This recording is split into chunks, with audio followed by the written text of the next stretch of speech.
Selamat malam pemirsa, selamat berjumpa dalam editorial sepekan. Dan sepekan ini seperti biasa kami menyoroti peristiwa-peristiwa apa saja yang terjadi dan yang paling menguras perhatian publik tentunya tentang tragedi kematian Angelin. Tentunya ini ketika diumumkan ya sebagai anak yang hilang begitu, banyak orang berharap agar Angelin ditemukan dalam keadaan selamat, namun yang terjadi justru terkubur di halaman rumah sendiri begitu. Itu yang akan kita bahas karena hingga kini masih menyimpan banyak misteri, banyak yang menganggap begitu banyak kejanggalan begitu ya dalam kisah kematian Angelin ini. Kita akan bahasnya bersama narasumber yang sudah hadir di studio. Ini ada Baby Jim Aditya ya, pengamat sosial sekaligus psikologi klinis ini ya. Selamat malam Mbak Baby. Selamat malam. Ya, dan kemudian ada Reza Indragiri, psikolog forensik. Selamat malam juga Pak. Selamat malam, Assalamualaikum. Ya, dan waalaikumsalam ini. Dan seperti biasa pemirsa, sebelum kita mulai diskusi, kita simak dulu tayangan berikut ini.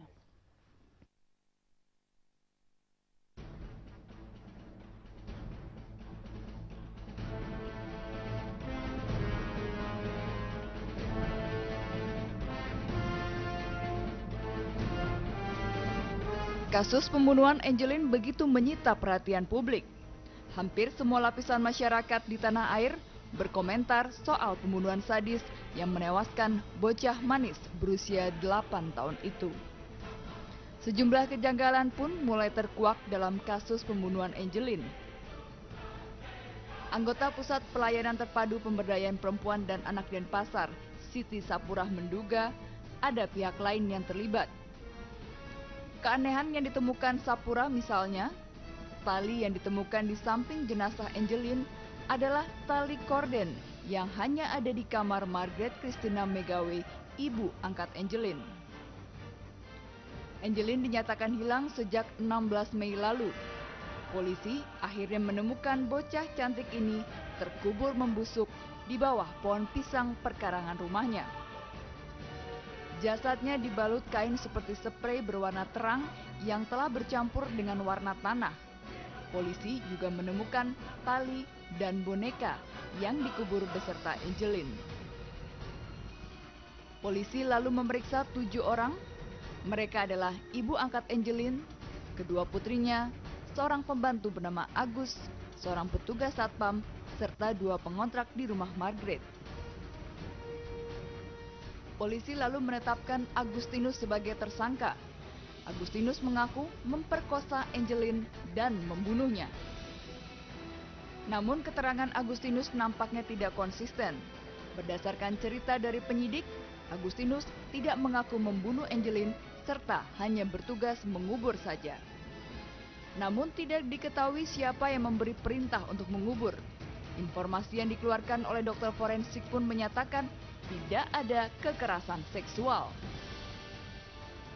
Kepala Divisi Hubungan Masyarakat Mabes Polri, Inspektur Jenderal Anton Carlian sempat pula mengatakan bahwa Margaret bisa berpotensi menjadi tersangka, namun ia belum dapat memastikan keterlibatan Margaret termasuk dugaan penelantaran anak.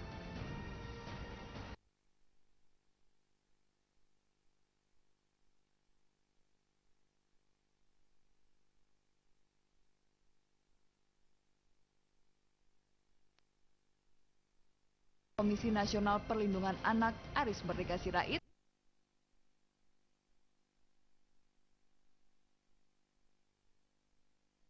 sebagian kalangan menduga motif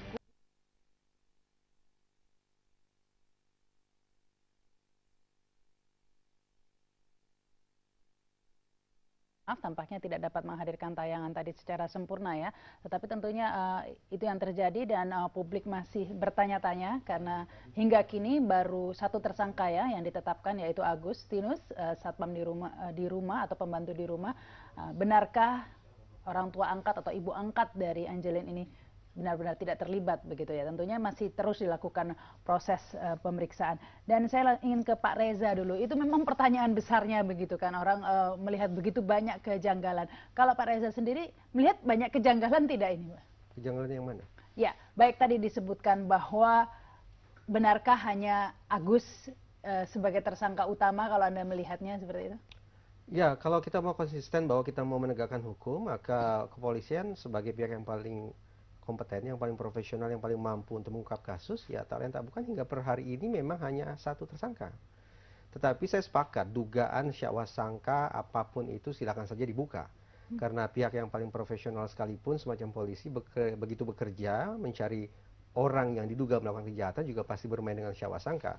Namun yang mengkhawatirkan adalah kalau dugaan kemudian beringsut menjadi penghakiman. Di masyarakat sudah banyak anggapan ini itu dan kecaman tampaknya dominan tertuju ke pihak tertentu. Sebut saja yaitu ibu angkat Margaret. Menjadikan itu sebagai sebuah sangkaan sekali lagi sah-sah saja. Tapi per hari ini Ibu Margaret tidak ditetapkan oleh pihak kepolisian sebagai tersangka. Iya, nah, tapi secara psikologi forensik mungkin ya, ini butuh waktu 3 minggu begitu untuk menemukan jenazah Angeline yang terkubur tidak terlalu dalam sebenarnya, hanya 1 meter begitu. Ya. Kalau Anda melihatnya seperti apa? Dan kata lain banyak masyarakat yang mempertanyakan bagaimana mungkin ada kuburan di kebun belakang kok keluarga tidak ada yang tahu menahu. Begitu kan ya? Dengan yang tidak dalam pastinya baunya seminggu saja sudah tercium pastinya. Ya, tahun 80-an Mbak Rahma, tahun 80-an di daerah Percetakan Negara itu ada seorang ibu yang dibunuh, dimutilasi dan dikubur persis di bawah tempat tidur di dalam rumahnya. Siapa pelakunya tak lain tak bukan adalah suaminya. Ternyata orang di dalam rumah juga tidak ada yang tahu bahwa rumah itu sudah menjadi tempat jagal. Kita pergi beberapa tahun silam di Jombang, Rian. Berapa orang yang dia bantai kemudian dia kubur di halaman belakang. Lagi-lagi tidak ada yang tahu. Tapi menguburnya kan memang dalam sehingga Apapun tidak itu, tercium. intinya adalah kita tidak bisa langsung serta-merta mengatakan bahwa orang di dalam rumah tidak mungkin tidak tahu. Saya tidak berpretensi untuk membela atau melindungi pihak manapun. Saya hanya ingin mengajak kita, ayo kita kritisi kembali. Berbagai macam keyakinan, dugaan yang sudah kadung menempel di kepala kita, ayo kita tantang kembali. Apakah ini merupakan situasi yang luar biasa, ada kuburan di kebun belakang? Menurut saya tidak. Kasus Rian dan kasus ibu guru yang tadi saya ceritakan menunjukkan bahwa hal semacam ini sudah pernah terjadi dan lagi-lagi orang di dalam rumah tidak ada yang tahu menahu. Iya, tapi ini kan sangkaan publik pasti beralasan begitu ya. Jelas. Atau mungkin saya beralih ke Mbak Baby, Anda melihatnya seperti apa ya? Karena kan sebelumnya juga ada gelagat-gelagat mencurigakan ini. Karena sangkaan publik juga berdasarkan fakta-fakta juga begitu ya, bukan hanya sangkaan belaka begitu ya. Ya memang betul seperti Mas Reza bilang ya, kita harus menunggu sampai pemeriksaan selesai karena kita kan punya pihak yang paling kompeten, kita anggap paling kompeten yaitu kepolisian gitu ya. Kita punya sangkaan, kita punya dugaan, kita punya sakwa-sangka ya sah-sah saja. Dan kita sebagai masyarakat menunggu kan sebetulnya seperti apa progres dari pemeriksaan-pemeriksaan ini. Yang jelas juga adalah bahwa kita berharap peristiwa ini menyadarkan kita semua bahwa kita sebagai orang-orang dewasa seharusnya mempunyai semacam kepekaan yang lebih gitu ya terhadap anak-anak di sekeliling kita. Walaupun mungkin itu bukan anak kandung kita, mungkin bukan anak di dalam rumah kita, tapi apakah kita sebagai orang dewasa di sekitar anak itu, taruhlah dalam kasus almarhumah Angeline ini, masa tidak ada sih orang dewasa yang mempunyai sense lebih gitu untuk melihat bahwa anak ini kok kelihatannya dalam keadaan tidak bahagia sebagai anak kecil ya. Nah, itu mungkin yang sulit difahami oleh publik ya. Nah ya, jadi menurut saya lebih esensial lagi dari sekedar kita ribut kenapa belum selesai, kita dapat pembelajaran apa dari peristiwa ini? Apakah kita mau punya pelajaran yang terus-menerus makin lama makin mengerikan seperti ini baru kita tersadar bahwa kita sebagai orang dewasa mestinya menjadi pelindung untuk anak-anak kecil dan bisa membantu mengidentifikasi masalah ini sebelum menjadi terlanjur seperti sekarang. Ya, terutama bagi masyarakat sekitar juga ya. Mungkin jika memang dalam keluarga kurang kepedulian. Karena ada kasus serupa ya yang di Cibubur ya. Jika dibiarkan mungkin akan lebih parah yang terjadi. Tetapi kan masyarakat sekitar langsung lapor begitu kan. Mestinya kan ada semacam kewaspadaan bersama begitu ya. Dari tetangga misalnya kalau mendengar suara-suara anak yang nangis terus-menerus. Atau misalnya melihat orang tua yang terlalu masif misalnya mencubit, berlebihan atau membentak, melakukan verbal abuse. Itu kan kita juga udah harus tahu itu masuk dalam kekerasan gitu. Ya, mungkin ini masyarakat yang belum tahu harus lapor kemana begitu Mbak Baby. Iya, itu udah pasti ya karena kita selama ini menganggap anak itu kan bukan sebagai bukan sebagai entitas yang setara dengan orang dewasa sehingga dia boleh mendapat perlakuan yang kurang baik dan hak milik seseorang begitu sehingga dianggap properti bisa berlaku. Kita akan lanjutkan lagi, kita harus break dulu pemirsa, kami segera kembali. Saya lanjutkan kepada Pak Reza ya, memang proses masih dilakukan proses pemeriksaan dan mungkin masih sudah banyak tidak sabar begini ya menunggu benarkah ini Agus ini sendirian melakukan atau ada otak atau yang menyuruhnya begitu, karena orang kan dari awal beritanya sudah negatif begitu ya. Pak Reza tentang ibu angkat dari Angelina ini. Tapi kita sudah terhubung ini, kita tanyakan langsung saja dengan Kapolda Bali ya, Pak Roni Sompi. Halo, selamat malam Pak Roni. Selamat malam Mbak Rama Sarita. Selamat malam Pak Reza. Siapa lagi? Pak Roni. Ya, ada Mbak Selamat Baby malam, Pak Roni. Jim Aditya juga di sini, Pak Roni. Oh ya, selamat malam. Selamat malam, Pak. Ya Pak Roni, perkembangan yang terakhir bagaimana Pak pemeriksaan kasus Angelina ini?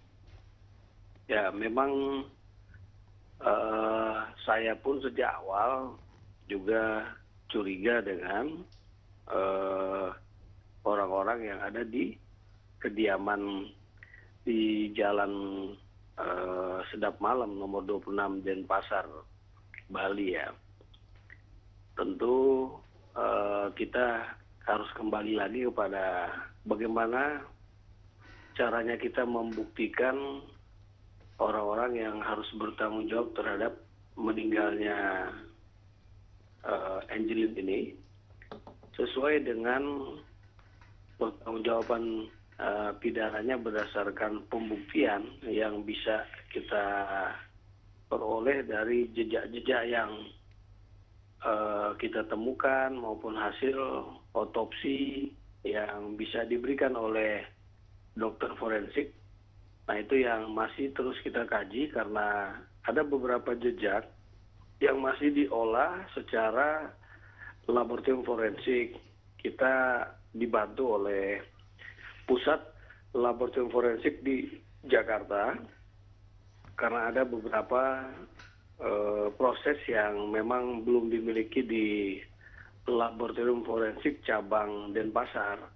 Baik. Ini yang masih kita tunggu, Mbak Rama. Sejauh ini status tersangka ada bertambah atau masih tetap satu, Pak Roni? Masih tetap tersangka AG yang sejak awal bisa kita buktikan berdasarkan temuan-temuan dari jejak-jejak yang ada di lokasi kediaman maupun di tempat penemuan jenazah Angelina dan juga dikuatkan dengan hasil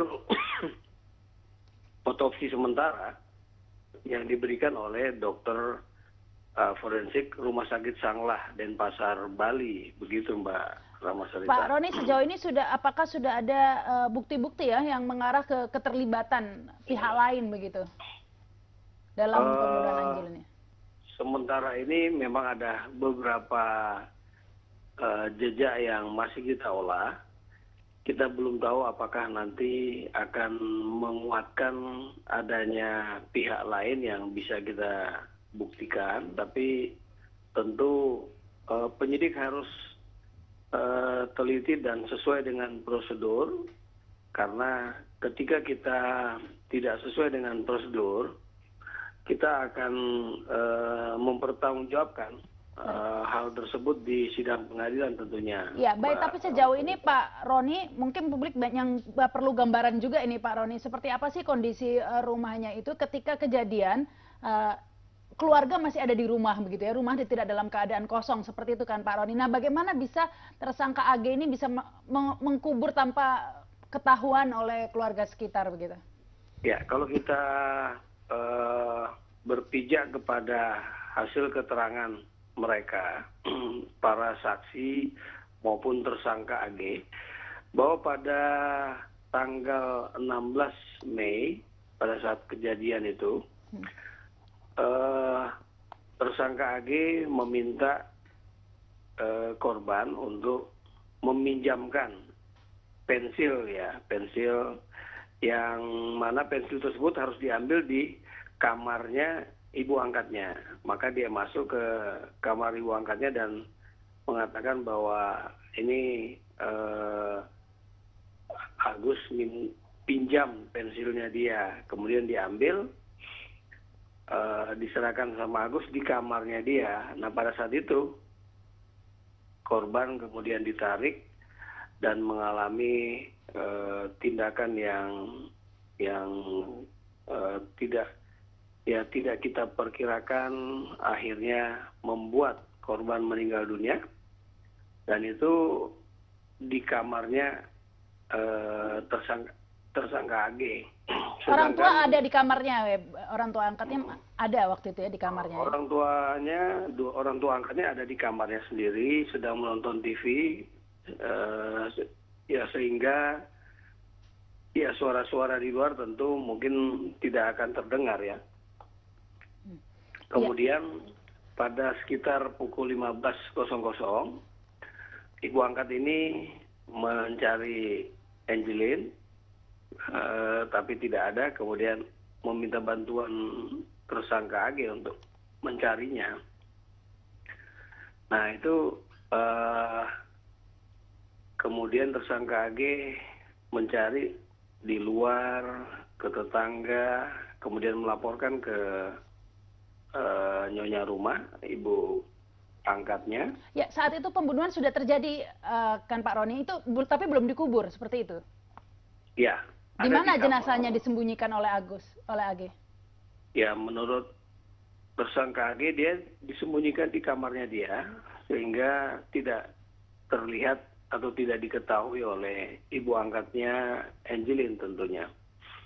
Nah, kapan kemudian jenazah ini dimakamkan di belakang seperti yang ditemukan oleh rekan-rekan penyidik? Itu pada saat malam hari pukul 20.00 setelah semua upaya yang ini menurut versi ibu angkat dari Angelin. Jadi setelah semua upaya pencarian, mencari ke keluarga, mencari ke kawan, itu tidak ada informasi tentang Angelin, maka mereka artinya ibu angkat bersama saudaranya itu menuju Banjar. Kemudian dari Banjar disarankan untuk ke kepolisian. Nah pada pukul 20.00 mereka ke kepolisian, ke Polsek. Pada saat itulah tersangka AG menguburkan jenazah Angelin di belakang. Pada saat keluar rumah ya, keluarga sedang keluar rumah ke Polsek begitu? Ya, jadi berarti kan tinggal sendirian tersangka AG pada saat itu. Sehingga dia lebih leluasa untuk menguburkan tanpa diketahui oleh orang lain. Nah, seperti itu. Mengenai waktu-waktunya Pak, banyak yang tidak sinkron ya statement dari tersangka AG dengan ibu angkatnya, dikatakan bahwa AG mengeksekusi atau membunuh korban pada pukul 1, tapi ibu angkat mengatakan terakhir melihat pukul 3 atau 2 seperti itu ya Pak ya. Nah ini ya itu seperti keterangan yang berbeda satu sama lain tentu membuat kita juga curiga. Namun kecurigaan ini mengantar kita untuk berusaha mencari ya bukti-bukti berupa jejak yang bisa ya kita gunakan untuk mempertegas pembuktian kita tentang peran masing-masing. Jadi apabila ada rekayasa di dalam penjelasan tersangka AG, saya kira nanti akan ketahuan setelah proses penyidikan ini maksimal. Ini kan baru 2 hari Mbak Sarita, ya. Artinya kita dalam waktu beberapa jam saja kita sudah bisa mengungkap kasusnya. Nah ini tolong diberikan ruang kita untuk bisa membuktikan secara cermat apa sebenarnya atau fakta yang sebenarnya seperti apa. Jadi kecurigaan-kecurigaan kita akan bisa terbuktikan ketika semua proses penyidikan ini menjadi maksimal dengan dukungan semua proses ilmiah yang kita lakukan. Baik. Untuk apa pihak kepolisian juga mendalami motif lain, karena sejauh ini motifnya baru kekerasan seksual ya yang dilakukan oleh AG begitu. Apa sementara ada motif lain yang juga beredar ya, ada motif harta atau warisan. Ini apa juga didalami kemungkinan ada motif lain, Pak? Iya, betul. Kita sampai membuat beberapa tim untuk pendalaman. Kita juga melibatkan anggota-anggota Intelkam, Direktorat Intelkam untuk menelusuri informasi-informasi tentang motif lain ya. Artinya semua kemungkinan motif yang bisa menjadi latar belakang terjadinya kasus ini kita telusuri. Dan apa benar ini Pak bahwa yang beredar kan dikabarkan korban ini atau Angelin ini mendapat 60% dari harta warisan orang tua angkatnya. ayah angkatnya. Ya, ya itu yang sedang beredar di media. Benar Tentu seperti itu kita- penelusuran kepolisian. Ya, tentu kita akan menelusurinya dengan menguatkan tentang data-data tersebut sesuai fakta yang memang sebenarnya. Jadi sebelum hasilnya kita buktikan berdasarkan dokumen-dokumen yang bisa kita jadikan pendukung, memang kita belum bisa menjelaskannya secara lengkap ya kepada masyarakat juga kepada media. Tapi percayalah bahwa kita akan menjelaskannya apabila semua data tersebut sudah bisa kita dapatkan, Mbak Sri. Ya, Pak Roni, tapi kalau soal warisan biasanya dokumen-dokumennya lengkap ya Pak, misalnya surat wasiat atau sertifikat. Nah ini sebenarnya seberapa besar sih orang publik bertanya-tanya ini warisan dari ayah korban ini, ayah angkat korban. Apa saja wujudnya begitu Pak? Sejauh ini yang Ya. sudah dikumpulkan oleh pihak kepolisian.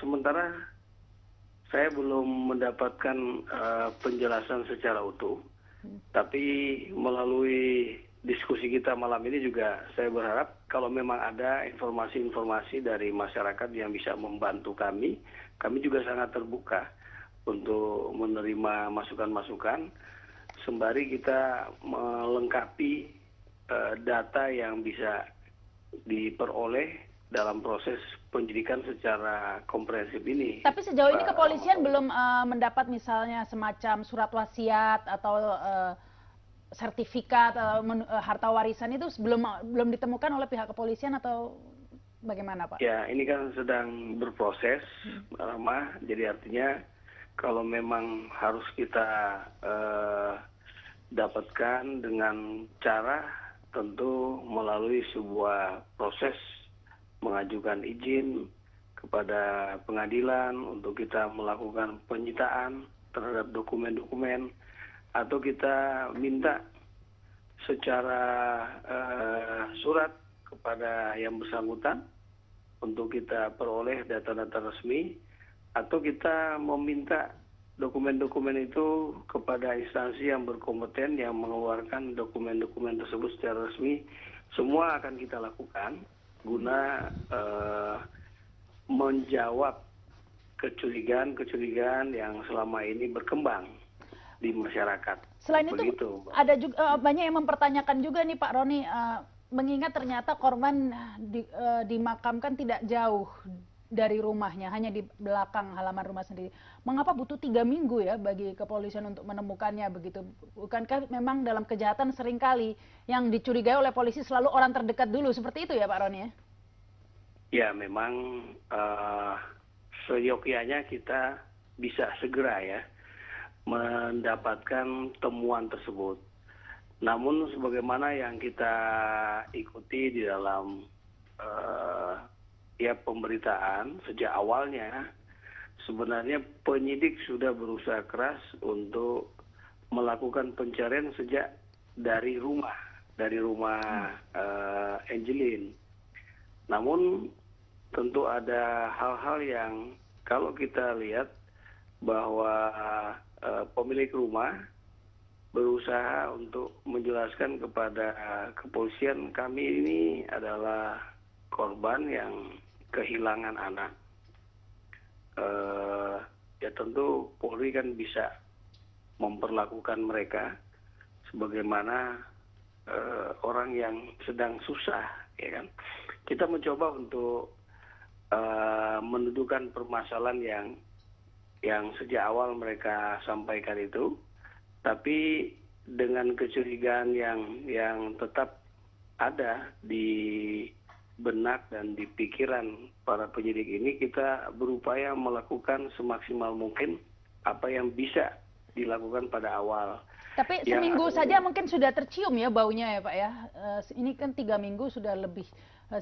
Nah, seminggu saja mungkin ini sudah menimbulkan kecurigaan, bukan begitu ya Pak Roni ya?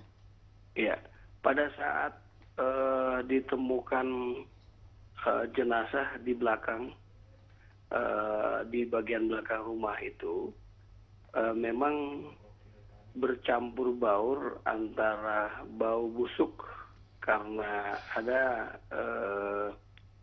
kandang-kandang ayam ya. Di dalam rumah itu juga memelihara hewan, dari hewan kucing, anjing juga.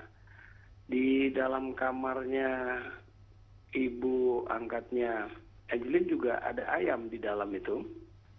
Artinya ya bercampur bau yang ada di dalam rumah maupun di luar rumah. Jadi itu. sebelumnya pihak kepolisian belum pernah ke halaman belakang itu ya sampai ditemukan. Menurut penjelasan Kapolresta mereka sudah melakukannya. Cuma kegiatan yang mereka lakukan pada saat kedua kalinya memang pada malam hari, sehingga fokus perhatian itu ada di dalam rumah, dan di belakang rumah itu juga mereka tidak sampai memeriksa secara rinci sebagaimana yang mereka lakukan pada hari 2 hari kemarin ketika mereka menemukan. Jadi artinya setelah ada perkembangan di mana ada 2 menteri yang ditolak oleh tuan rumah ketika berkunjung ke rumahnya, padahal pada saat itu memberikan empati, maka penyidik akhirnya mengevaluasi semua yang telah dilakukan dan telah diperoleh untuk akhirnya kita melakukan pemeriksaan sekali lagi secara rinci, jengkal demi jengkal, baik di dalam rumah maupun di halaman, sehingga menemukan yang kita cari selama ini. Ya. Seperti itu Mbak Rama. Artinya ketika menolak ada menteri yang datang yang ingin menyampaikan empati itu, pihak kepolisian sudah mulai curiga ya, ada upaya menutup-nutupi begitu Pak? Ya, artinya kecurigaan kita sebenarnya kan sejak awal ada. Namun kita mencoba memperlakukan pemilik rumah secara humanis agar ada kerjasama untuk mencari Angelin. Kan tujuan kita pada saat itu bagaimana agar pencarian Angelin itu bisa ada kerjasama dari semua pihak, termasuk si pelapor yang notabene juga adalah ibu angkatnya. Baik. Nah, selain kasus ini, masyarakat juga melaporkan ya tentang kasus penelantaran begitu. Ini juga sedang diproses begitu Pak? Betul. Jadi ada kasus tentang tindakan kekerasan yang menyebabkan meninggalnya Angelin, itu tetap ditangani oleh Kapolresta Denpasar. Kemudian laporan berkaitan dengan penelantaran terhadap Angelin untuk kita kaitkan dengan Undang-Undang Perlindungan Anak. Kita juga menerima laporannya dan ditangani oleh Direktur Reskrim Umum Polda Bali, sehingga konsentrasi Polresta bisa tetap fokus untuk mengungkap kasus yang menyebabkan meninggalnya Angelin, sedangkan yang berkaitan dengan informasi-informasi awal dari para guru, tetangga, masyarakat yang mengetahui bahwa kemungkinan ada hal-hal kekerasan yang dialami semasa hidup Angelin, itu juga kita proses ya. Tapi sejauh ini Pak, yang disangkakan kepada tersangka AG ini masih pembunuhan, bukan pembunuhan berencana ya Pak ya? Nantinya juga kita akan simpulkan ketika kita akan membuat sebuah resume hasil penyelidikan yang secara lengkap. Di dalam resume itu kita akan simpulkan pasal yang tepat. Apakah memang ada perencanaan jahat untuk melakukan pembunuhan, atau ini adalah pembunuhan biasa, atau adalah penganiayaan yang menyebabkan meninggalnya korban, atau hanya Undang-Undang Perlindungan Anak, yaitu pasal 80 yang juga hampir mirip dengan penganiayaan dengan ancaman pidana 15 tahun. Kalau perencanaan pembunuhan ini ancaman pidananya 20 tahun sampai seumur hidup. Seperti itu. Iya. Baik, karena ini saking gemesnya ini Pak, banyak ingin hukuman mati begitu ya Pak. Baik, terima kasih nih Pak Roni. Selamat malam. Ya, itu tadi perbincangan kita dengan Kapolda Bali, Roni F. Sompi, dan kita akan lanjutkan berdialog, tapi kita harus break dulu ini ya. Pemirsa, kami akan kembali setelah pesan-pesan berikut ini. Saya lanjutkan. Kalau didengar tadi Pak Reza ya, penjelasan dari kepolisian, tapi tetap saja ini banyak kemudian masyarakat yang meragukan begitu ya profesionalisme kepolisian. Kalau Anda sendiri bagaimana melihatnya? Menurut saya sangat profesional. Masih tetap Pak Roni dan jajarannya sangat hati-hati, tidak mau kemudian mentah-mentah menerima dan menjadikan keyakinan berbagai macam sinyalemen yang berkembang di masyarakat. Justru kita sangat berharap polisi bisa memastikan apakah sinyalemen itu benar atau keliru. Dan sejauh ini kerja polisi luar biasa. Karena sudah beredarkan bahwa motifnya ini bahkan secara gamblang sehingga publik mungkin miris ya tentang kekerasan seksual yang dilakukan oleh tersangka AG, bahkan bagaimana melakukan, bahkan sudah meninggal masih. Nah ini sudah dijabarkan, tetapi motif lain warisan ini tidak terungkap sama sekali. Ini mengapa hanya motif itu yang didengung-dengungkan begitu Pak? Tadi Pak Roni katakan, Pak Roni juga dan jajarannya akan menyisir kemungkinan adanya motif instrumental, motif untuk mendapatkan profit atau keuntungan dari sebuah aksi kejahatan. Tapi saya awam ya, mengatakan kalau memang ada pihak tertentu yang ingin mengambil harta porsi Angelin, kenapa harus sampai membunuh Angelin? Angelin masih kecil, jangankan tahu haknya, kata warisan pun mungkin dia belum kan tidak bisa dijual Pak, kalau ada surat wasiat yang mengatakan atas nama Angelina tidak bisa dijual sampai Angelina usia 18 tahun, kan bisa saja ada surat wasiat semacam. Makanya tadi saya tanyakan apa ada surat wasiat begitu kan? Kan itu mudah menemukan surat dalam wasiat sebuah wawancara di salah satu media, sekali lagi ya, saya tidak berpretensi untuk melindungi apalagi menjadi juru bicara siapapun. Dalam salah satu wawancara di media, orang tua angkat Angelin mengatakan bahwa ada sebuah surat notaris yang mengatakan bahwa begini. Bagaimana penilaian saya terhadap penjelasan dari ibu angkat Angelin? Penilaian saya satu, itu penjelasan yang masuk akal. Saya tidak ingin mengatakan penjelasan itu benar atau salah, jujur atau bohong, tidak tahu saya. Tapi penjelasan yang diberikan oleh Ibu Angelin terhadap dugaan bahwa ada motif instrumental di balik pembunuhan ini adalah penjelasan yang menurut saya masuk akal. Dan itu ada surat notaris itu kan jelas berarti kan, dan itu lebih mudah menemukannya dokumen-dokumen semacam bahwa itu. Ibu angkat Angelin mengatakan secara terbuka di media ada surat notaris, maka saya pikir semestinya mereka juga akan memperlihatkan itu secara terbuka ke teman-teman di Kepolisian Bali. Ya, nah itulah yang menjadi pertanyaan karena orang pada penasaran. Kalau memang ada motif warisan, seberapa banyak sih warisannya kan itu mempertanyakan. Nah ini kalau memang benar seperti itu nih, karena kan seringkali kalau memang hanya motif karena ada kekerasan seksual itu artinya berhenti di tersangka AG saja karena memang hanya itu yang diinginkan dan itu penganiayaan yang kemudian berakibat. Tetapi kalau sampai berkembang seperti ada motif ini berarti fenomena yang lebih jauh ini ya Bu ya, karena sampai harus melakukan seperti orang mata ini kok seperti film-film begitu ya harus. Ya memang seperti yang kita dengar dari Pak Roni tadi ya, memang kepolisian juga harus hati-hati karena ada begitu banyak dugaan-dugaan dan tentu saja juga pemberitaan-pemberitaan yang begitu berkembang di media terutama membuat sebagian besar anggota masyarakat jadi terleading gitu ya, tertuntun ke arah prasangka-prasangka itu. Tapi tentu saja kita nggak bisa main hantam kromo begitu ya. Kita serahkan ini kan kepada kepolisian sebagai satu-satunya pihak yang paling kompeten untuk membuktikan.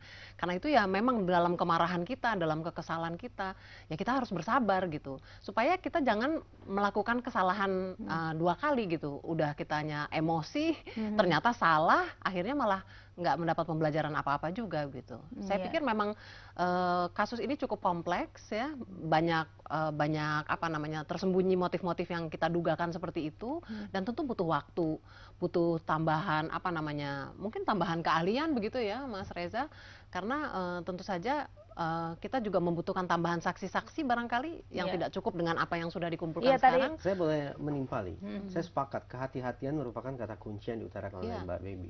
Ketika kehati-hatian tidak dipegang secara baik akan bisa menjadi sebuah musibah besar. Betul. Nah itu terbukti bahwa seorang psikiater di Bali sana sudah mengutarakan secara terbuka bahwa Ibu Margaret berdasarkan pemeriksaan psikologis adalah seorang psikopat. Mungkin sebagian orang gembira dengan temuan seperti itu. Wah benar berarti, psikopat pasti biadab. Menurut saya tidak. Ketika seseorang disebut sebagai psikopat, kita harus waspada. Kenapa? Ada riset yang menemukan bahwa psikopat itu tidak semata-mata masalah kepribadian, tidak semata-mata masalah perilaku, tapi given. Salah satu penelitian membuktikan itu. Ada perbedaan kondisi otak antara psikopat dan orang yang bukan psikopat. Kalau temuan itu dibawa ke persidangan, apa jadinya? Hakim bisa saja menggunakan itu sebagai salah satu dasar untuk memberikan keringanan hukuman. Apa itu yang kita mau kan? Apa itu yang kita mau? Nah, Tapi itu tadi kan saya katakan. Dan Mbak Bibi tekan. Psikopat bukan kelainan jiwa, Oh betul, bukan betul. sakit jiwa yang Saya tidak mengatakan itu pasal 44 bahwa tidak waras, tidak. Saya ingin tekankan adalah ada sesuatu yang given, yang tidak terelakkan karena sudah terpatri dari sananya, kata orang Betawi ya, sudah terpatri di otak. Tapi tidak diatur orang di itu. undang-undang. Yang diatur adalah tidak waras itu Oh, kan. tidak waras itu adalah ada sebuah istilah keringat. hukum yang sifatnya umum. Iya. Ya. Dan ingat itu berdampak kepada proses hukum yang tentu saja kita tidak harapkan ini menjadi kontraproduktif. Iya, betul. Ketika kita semua sudah begini emosionalnya, Dan begini ingin marahnya, pelaku dihukum seberat-beratnya. ingin pelaku dihukum seberat-beratnya, tapi karena kita salah prosedur, salah menyimpulkan, malah kontraproduktif. Akhirnya hukuman menjadi lebih ringan. Apakah itu yang kita inginkan? Pasti bukan kan? Tapi semua pelaku tindak pidana psikopat Oh, tidak. juga. Kalau berdasarkan penelitian itu Seolah-olah terbukti. semua dong. Nah, itu makanya ada penelitian tadi itu membuktikan bahwa ada orang-orang yang sebutlah bukan psikopat dan ada yang disebut psikopat. Apa perbedaannya? Perbedaannya terletak pada bagian otak yang mengatur emosi manusia.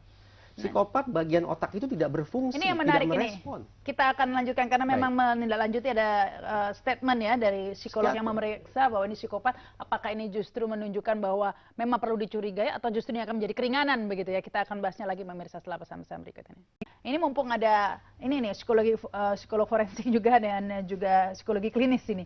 Mungkin berhubung ada perkembangan terbaru, ada psikolog yang mengatakan ibu angkatnya, psikiater mengatakan ini adalah psikopat. Ya. Psikopat itu apa sih begitu? Maksudnya apakah psikopat itu memang selalu tendensius untuk melakukan kejahatan? Ya, memang berbagai macam definisi tentang psikopat arahnya adalah ini negatif.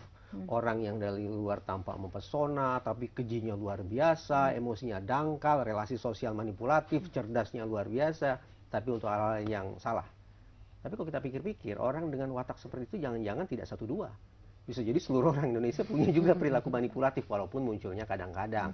Ada batas normal dan tidak normalnya pasti kan. Ada batasnya lah ya. Iya, iya. Nah, ini yang dimaksud psikopat tentunya di luar batas normal pastinya ini kan. Ya, dan tentu melakukan sesuatu yang melanggar hukum karena kita sedang bicara tentang dampak hukum kan begitu kan. Tolong kita berhati-hati ketika bicara tentang kondisi psikologi seseorang yang berhadapan dengan hukum. Iya, itu yang mesti. Kita tidak semata-mata berada dalam setting klinis. Iya. Yang tujuannya adalah membantu orang ini agar kembali ke kondisi yang katakanlah normal. Kita berada di ranah hukum. Iya. Orang dalam ranah hukum pasti punya kepentingan apa? Meloloskan diri dari hukum.